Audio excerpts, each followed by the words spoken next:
Big game tonight in Morgantown. Number 3 Baylor comes in after their first loss to take on the number 6 West Virginia Mountaineers. We've done the impossible before. Can we do it again? Let's go.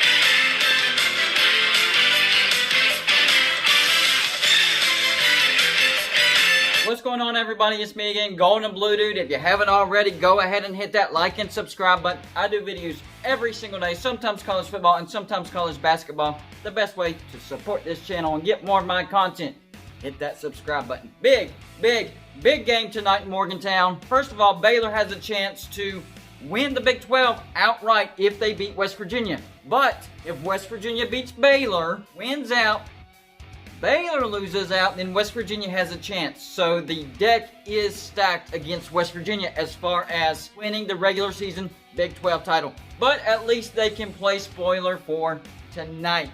Number 3 Baylor comes in at 18-1, fresh off a loss to Kansas. West Virginia is 17-6, and they are pretty hot right now. They've won 6 out of their last 7. The biggest issue that West Virginia will have to deal with is Baylor's potent offense. 84.9 points per game. That's 4th in the nation. West Virginia averages 77.1 points per game. That's 59th in the nation. Doesn't sound great, but compared to most of Bob Huggins' teams, that's a lot. Usually we're known for our defense. This year, we have some offense. But the key to this game will be West Virginia's defense.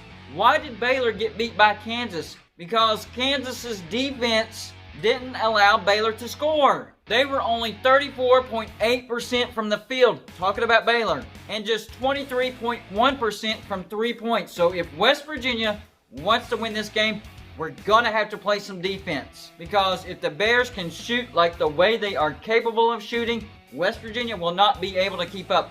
The good news is, Baylor hasn't looked like Baylor ever since they came back from COVID. Baylor has a fantastic guard lineup.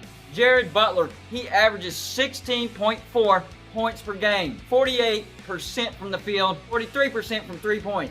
That's pretty good. Tig averages 14.8 points per game, 46% from the field, and 35% from 3-point. Davion Mitchell, 13.4 points per game, 51% from the field, and 46% from 3-point. These guys can shoot. Don't forget about Flagler.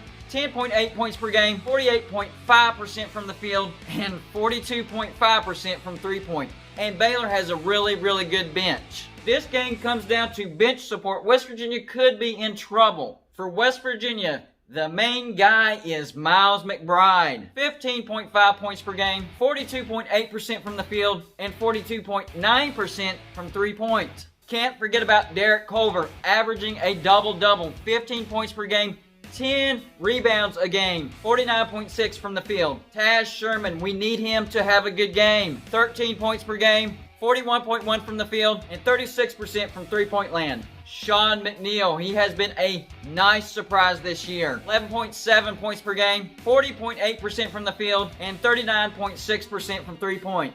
Emmett Matthews Jr., he's going to have a decent game as well. He averages 7.7 points per game and 41.1% from the field. We also need contributions from Bridges, Osabwahi, and McKay. Very important. Our starters can't do all the work. We need help. Ever since Oscar Tshiebwe left, West Virginia has actually been better as far as shooting. Derek Culver does get his fair share of rebounds, giving us second chance points. Head coach Bob Huggins is going to have to mix up the defense because Baylor is good at adjusting. Use some man. Use some of that 1-3-1. Mix up some man and some zone. Keep them guessing. Defense will be key to the game. West Virginia has a decent chance to win this game. We're on fire. We're shooting the ball well. We have to shoot a little bit better than what we did against Kansas State. That wasn't good. One important aspect that people are not thinking about is free throws. West Virginia is a much, much, much better free throw shooting team this year. In fact, they are a better free throw shooting than Baylor. So if it turns into a free throw shooting contest, foul, foul, foul, West Virginia has the edge. Keep your eyes out on the foul line as well. But the Mountaineers definitely have a chance to keep the Bears from winning the regular season title tonight. Not in Morgantown. Not tonight. If they win it before the end of the regular season, so be it. But not tonight in the Coliseum. West Virginia thrives in the underdog role. And the last time I checked the line, Baylor was favored by 4.5. I don't know if that line's moved or not, but regardless, West Virginia will be the underdog. I think West Virginia comes out strong. I think we finish strong. Might have some runs here and there in the middle of the game that might make you nervous, but I think West Virginia has enough firepower, and Bob Huggins will adjust the defense just enough to keep the Bears guessing, and I think West Virginia comes out of the Coliseum with the win. Q Country Roads. Sorry, Baylor. No Big 12 title tonight. That's all I got for you for this show. Like and subscribe if you haven't already. And I'll see you on my next show.